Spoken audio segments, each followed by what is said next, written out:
Welcome everybody, my name is Rainer, this is Rainier Books. This is my third video that I'm shooting today, and I don't know if I will publish them all today, I don't think so.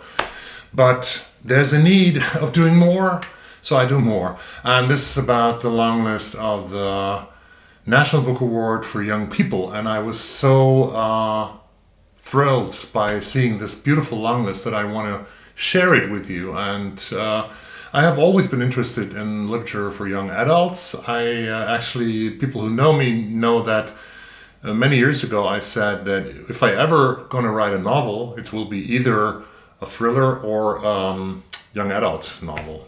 So I didn't write a novel, but it might have been a young adult novel or a thriller. So you never know what's going to happen in the future because I'm still a young man. And my great countryman Theodore Fontana, I think he published his first novel when he was 63, so I have some more years to go. But let's get started with the National Book Award long list for young people.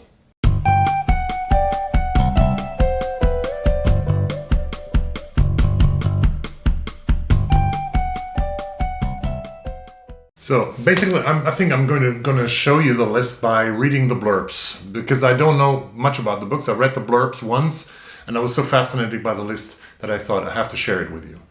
Number one is Kacen, Callender and King and the Dragonflies, published by Scholastic Press. The author, Kacen Callender, is a 31-year-old trans author from the US Virgin Islands.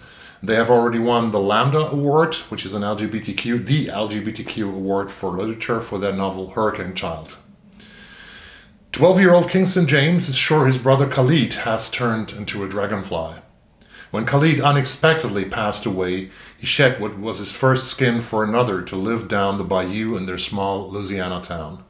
Khalid still visits and dreams, and King must keep these secrets to himself as he watches grief transform his family. It would be easier if King could talk with his best friend Sandy Sanders. But just days before he died, Khalid told King to end their friendship after overhearing a secret about Sandy that he thinks he might be gay. You don't want anyone to think you're gay too, do you? But when Sandy goes missing, sparking a town-wide search, and King finds his former best friend hiding in a tent in his backyard, he agrees to help Sandy escape from his abusive father, and the two begin an adventure as they build their own private paradise down by the bayou and among the dragonflies. As King's friendship with Sandy is reignited, he's forced to confront questions about himself and the reality of his brother's death. If that doesn't sound super interesting, I don't know. Like it is with the second book. Traci, Chee, We Are Not Free, published by HMH Books. All around me, my friends are talking, joking, laughing. Outside is the camp, the barbed wire, the guard towers, the city, the country that hates us. We are not free, but we are not alone. From New York Times best-selling and acclaimed author Traci Chee comes We Are Not Free, the collective account of a tight-knit group of young Nisei, second-generation Japanese-American citizens whose lives are irrevocably changed by the mass U.S. incarcerations of World War II. 14 teens who have grown up together in Japantown, San Francisco. 14 teens who form a community and a family as interconnected as they are conflicted. 14 teens whose lives are turned upside down when over 100,000 people of Japanese ancestry are removed from their homes and forced into desolate incarceration camps. In a world that seems determined to hate them, these young Nisei must rally together as racism and injustice threatens to pull them apart. Next, Evette, Dionne, Lifton as we climb, Black women's battle for the ballot box. For African American women, the fight for the right to vote was only one battle. An eye-opening book that tells the important, overlooked story of black women as a force in the suffrage movement when fellow suffragists did not accept them as equal partners in the struggle. Susan B. Anthony, Elizabeth Cady Stanton, Alice Paul, the Women's Rights Convention at Seneca Falls, the 1913's Women's March in D.C. When the epic story of the suffrage movement in the United States is told, the most familiar leaders, speakers at meetings and participants in marches written about or pictured are generally white. That's not the real story. Women of color, especially African American women, were fighting for their right to vote and to be treated as full equal citizens of the United States. Their battlefront wasn't just about gender. African American women had to deal with white abolitionist suffragists who drew the line at sharing power with their black sisters. They had to overcome deep exclusionary racial prejudices that were rife in the American suffrage movement, and they had to maintain their dignity and safety in a society that tried to keep them in its bottom ranks. Lifting as we climb is the empowering story of African women who refused to accept all this. Women in black church groups, black females sororities, black women's improvement societies and social clubs. Women who formed their own black suffrage associations when white-dominated national suffrage groups rejected them. Women like Mary Church Terrell, a founder of the National Association of Colored Women and of the NAACP, or Educate activist Anna Julia Cooper, who championed women getting the vote and a college education, or the crusading journalist Ida B. Wells, a leader in both the suffrage and anti-lynching movements. Author Evette Dionne, a feminist culture writer and the editor-in-chief of Bitch Media, has uncovered an extraordinary and underrepresented history of black women. In her powerful book, she draws an important historical line from abolition to suffrage to civil rights to contemporary young activists filling in the blanks of the American suffrage story. Very timely book in this year of 2020, I can believe. Number 4 on the list. And it stays diverse as it can be, and I'm really, really impressed. Eric Gansworth, Apple, Skin to the Core. How about a book that makes you barge into your boss's office to read a page of poetry from, that you dream of, that every movie, song, book, movement that every movie, song, book, moment that follows continues to evoke in some way? The term apple is a slur in native communities across the country. It's for someone supposedly red on the outside, white on the inside. Eric Gansworth is telling his story in Apple, Skin to the Core. The story of his family of Onondaga among Tuscaroras, of native folks everywhere.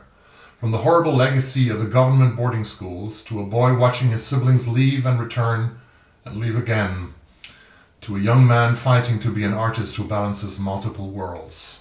Eric shatters that slur and reclaims it in verse and prose and an imagery that truly lives up to the word heartbreaking.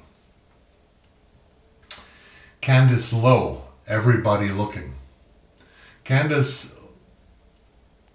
Lowe weaves the key moments of Ada's young life, her mother's descent into addiction, a father's attempts to create a home for his American daughter more like the one he knew in Nigeria, her first year at a historically black college, into a luminous and inspiring verse novel. And that's the second verse novel that is nominated for the National Book Award for Young People.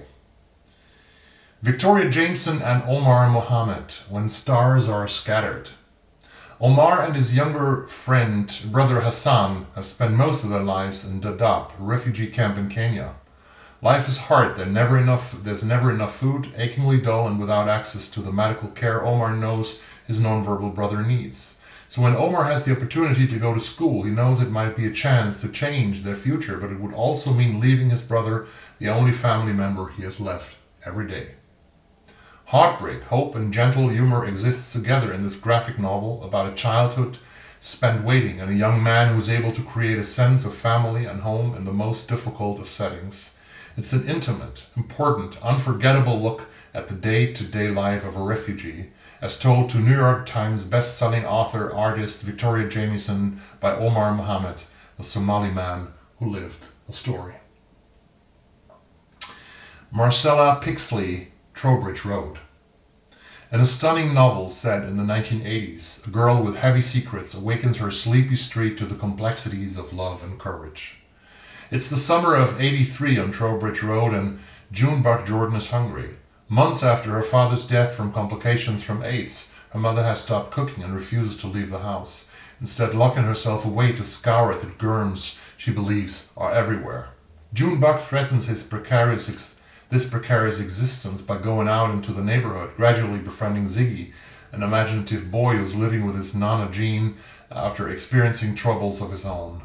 But as June Buck's connection to the world grows stronger, her mother grows more distant, even dangerous, pushing June Buck to choose between truth and healing, and the only home she has ever known. Drawbridge Road paints an unwavering portrait of a girl and her family touched by mental illness and grief. Set in the Boston suburbs, during the first years of the AIDS epidemic. The novel explores how a seemingly perfect neighborhood can contain restless ghosts and unspoken secrets. Written with deep insight and subtle lyricism by acclaimed author Marcella Pixley, Trowbridge Road demonstrates our power to rescue one another even when our hearts are broken. The next book is, I don't read the blurb for the next book because it's quite clear what it is. It's by Rocco, How We Got to the Moon, the people, technology and daring feats of science behind humanity's greatest adventure. So this is apparently a great non-fiction account of the Americans getting to the moon. Gabriel Savitt, The Way Back. Perfect for readers of Neil Gaiman and Philip Pullman,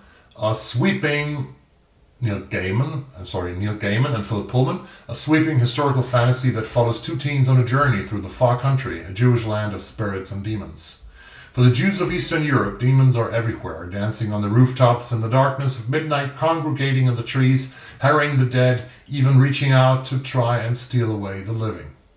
But the demons have a land of their own, a far country peopled with the souls of the transient dead, governed by demonic dukes, barons and earls. When the angel of death comes strolling through the little shtetl of Tupik one night, two young people will be sent spinning off on a journey through the far country. There they will make pacts with ancient demons, declare war on death himself, and maybe, just maybe, find a way to make it back alive. Drawing inspiration from the Jewish folk tradition, The Way Back is a dark adventure sure to captivate readers of Neil Gaiman's The Graveyard book and Phil Pullman's The Book of Dust. Not so directly my piece of cake. Fantasy and this world. Aidan Thomas, Cemetery Boys. A trans boy determined to prove he's a brujo to his Latinx family summons a ghost who refuses to leave in Aidan Thomas's paranormal YA debut. Yadriel has summoned a ghost and now he can't get rid of him. Bestowed by the ancient goddess of death, Yadriel and the gifted members of his Latinx community can see spirits. Women have the power to heal bodies and souls, while men can release lost spirits to the afterlife. But Yadriel, a trans boy, has never been able to perform the task of the brujas because he's a brujo. When his cousin suddenly dies, Yadriel becomes determined to prove himself a real brujo. With the help of his cousin and best friend Maritza, he performs the ritual himself and then sets out to find the ghost of his murdered cousin. Video killed the radio star. Well, and this 10th book, Cemetery Boys, completes the long list of the National Book Award for Young People tonight at 11 p.m. Swedish time. I think it's a super diverse list, and I really think that the first titles are the ones that interests me most. When I look at the list, again, I would love to read Kacen Callender's King and the Dragonflies, Traci Chee, We Are Not Free, Evette Dionne, Lifting as We Climb, Black Women's Battle for the Ballot Box, Eric Gansworth, Apple Skin to the Core.